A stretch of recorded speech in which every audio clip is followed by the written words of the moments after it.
This is Andi Purewal for Boxing News. I'm joined by Viddal Riley here in Istanbul. Viddal, good to see you. How are you doing? I'm good, man. Yeah, this is alright, innit? Decent event. Can't lie, decent event. I've had the blessing of travelling this summer with the sport of boxing, so I'm having a good time. I'm alright. Talk to me about your travels this summer. Obviously, a bit of downtime after that fantastic victory over Clarke at the Tottenham ground. So where are you at now? I'm ready to get back in the gym, start preparing for the next challenge. But at the same time, I spent a long time building this side of my brand. So when the opportunities come for this side, I'm going to make the most of them. But deep down, I'm ready to just get back in the gym, start focusing on the next target and continue to grow. Is it difficult, especially as you've started to achieve things you want to in the sport, i.e. winning the British title, to switch off as much as what you might like to because you're already thinking about the next goal? No, that's my mentality anyway. So to me, it's not abnormal.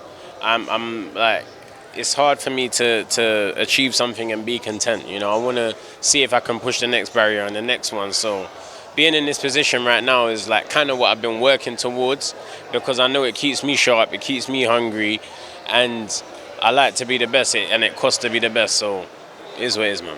For yourself, obviously waiting for news on the ring return. So before we come on to an obvious name, which I just want to kind of get your thoughts on, where are you at? What are you looking at? Don't know, man. Right now, I'm pleading the fifth on all questions surrounding that topic. It wasn't actually what I was trying to get into, just more so just a general kind of concept idea where you're at. Defend the British title. I'd like to defend the British title. I'd like to obviously fight in London, Eubank, Ben rematch. You know, that's what I'd like. But at the same time, you know what life is like. So it's just like, you know what, keep your mind open. As long as the next opportunity is keeping me heading in an upwards trajectory, I'm open to it. Obviously, one man in particular has been very vocal about fighting yourself, Aloys. What have you made of his comments? He said that him and Team Warren have reached out, put an offer out there. It was declined. What can you tell me from your end?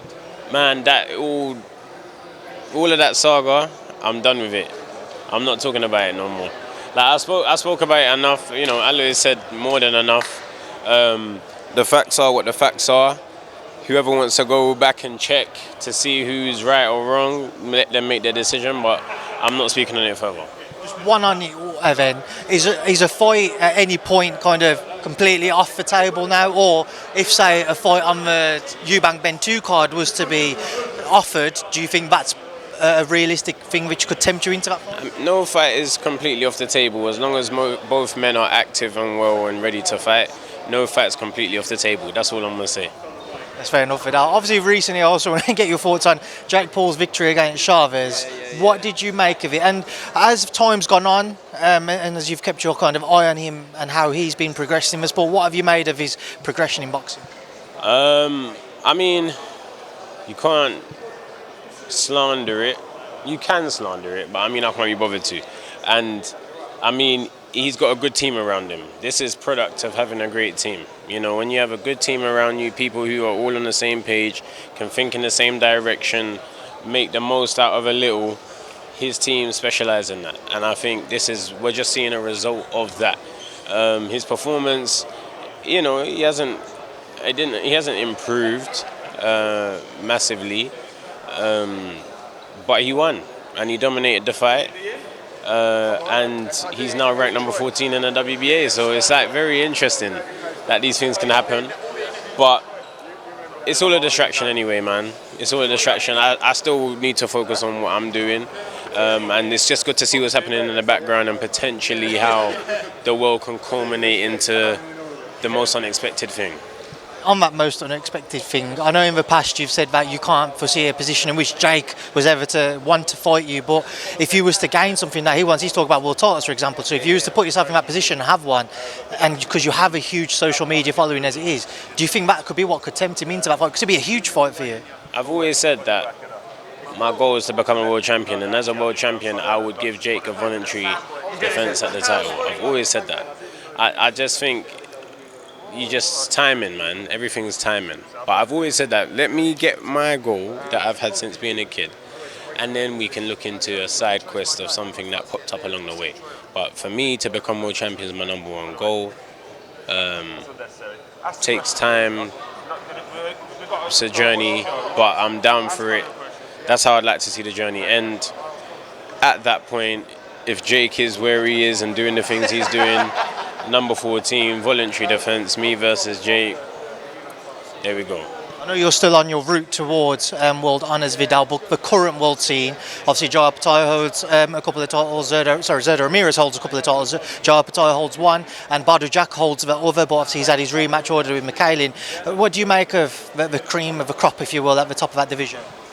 I mean, everyone at the top of the division's great fighters. You know, it's hard for me to speak on them being levels below at this current time. You know, I respect the champions. I keep my eye on them. I look at how I can one day get there, and when I'm there, how I can win, and that's about it. And I just respect the champions that are at the top right now. We saw Zerda beat Dorticos recently, and the fight everybody's been wanting to see is him and Opetaia. If we get that fight, Viddal, who do you think comes out on top? Based on the foot speed and the explosiveness of Opetaia, after seeing Zerdo's last performance, I do think Opetaia has the advantage. Zerdo's very good with the hands, with the torso, you know. But obviously he started a lot lighter, so being this heavy, it's hard for him to remain nimble. And Opetaia is very nimble, so I think that could play into Opetaia's hands. Just two fights to get your thoughts on. Usyk-Dubois 2. Who's coming out on top of that? I'm backing Dubois, you know. I am backing Dubois. Since the fight was announced, something came over me and I just said, I think it's Daniel's time. I think it's his time. I could be wrong, but that's just what I believe. I just think Daniel is ready, has the confidence, the belief, and the wins that are needed for confidence. He has all of those things. And he got close last time. So I'm backing Daniel for that. And you got Terence Crawford floating about this week. He's got his fight with Canelo on the horizon. People talk about weight classes. People talk about the lack of activity on Terence's behalf. What do you make of it? Will Terence come up 2 weights and shock the world? That's a hard fight to call. I do think Terence can get the win. I do believe Terence can get the win. The weight is a factor, of course, but activity as well. But Canelo is at a different stage of his career now, and Crawford has that thing to prove that Canelo doesn't, and that can help you a lot in a fight when you're fighting for that deeper meaning, you know. So I'm backing Crawford for the win, but yeah, hard to call. Viddal, it's a pleasure as always. Enjoy the rest of your night. Enjoy the rest of your time here in Turkey. Thank you, bro.